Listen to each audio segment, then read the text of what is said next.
Peer support works in crisis situations. It doesn't need clinical intervention. Definitely. And 97% of the people that come through the door, and just to say this year that's been 460 people so far, Wow. don't need escalated to a medical intervention. And what was coming up time and time again was a real lack of services that were available to support people when they were having mental health crisis, and particularly support in a non-clinical setting. And people were having to travel quite a distance when we first opened. We didn't really appreciate how much we'd be dealing with the suicidality for people in our community. But what became apparent really actually quite quickly was that as a team, we had all encountered suicide quite closely. And so we identified as exactly that, as peers, that we had that immediate connection with people. We were able to offer real empathy and understanding of what people were going through. I think it gets rid of that stigma as well. Sometimes I think it's daunting when you're in a medical setting to express how you really feel. Whereas when you come in to the non-medical setting, people don't feel judged. They feel unequal, and I think that's a huge part of peer support, is feeling equal to the person that you're talking to.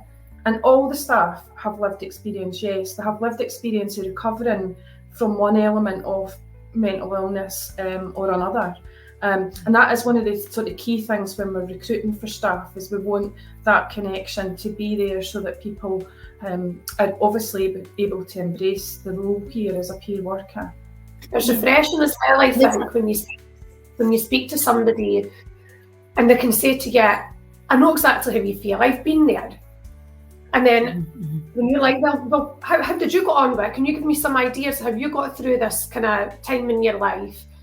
And again, it goes back to the whole hope thing. It's like, so it's somebody that actually really understands the emotion behind everything that I'm going through, rather than maybe just reading off a bit of paper.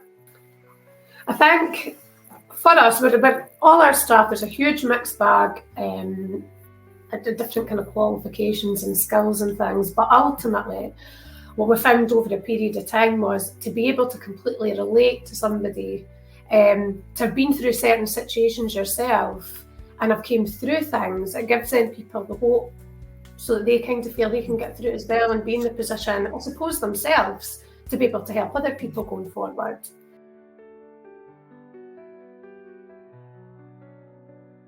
And it looks very different for each individual. We might have people in quite high levels of distress that find that they can't even speak. But identifying stress and how that contributes to people in everyday life has been a real journey for us in terms of how we communicate with people. So first and foremost for us, it's about making people feel safe, and we do that through offering cups of tea. We try and encourage that people see the space as being theirs and not ours. So people are encouraged to use the building in a free way and be going into the kitchen and making teas and coffees themselves. But it is really just sometimes about sitting alongside that person and listening and hearing what they've got to say. And we find that usually within a couple of hours, that high level of distress has gone, and actually we can start the journey of how we support that individual. And if it is safe for the person to return home, then that's usually that we'll facilitate that by taxis or whatever. And then we start to work at having them back in probably the next day, and quite intensively, working on things like we'll have put an immediate safety plan in place, but we'll work much more intensively on a broader safety plan once we have people back into the service for us. Sometimes with physical touch, we'll cuddle people, and that reassurance. Nice, the words like "we've got you," and just listening to what people have to say.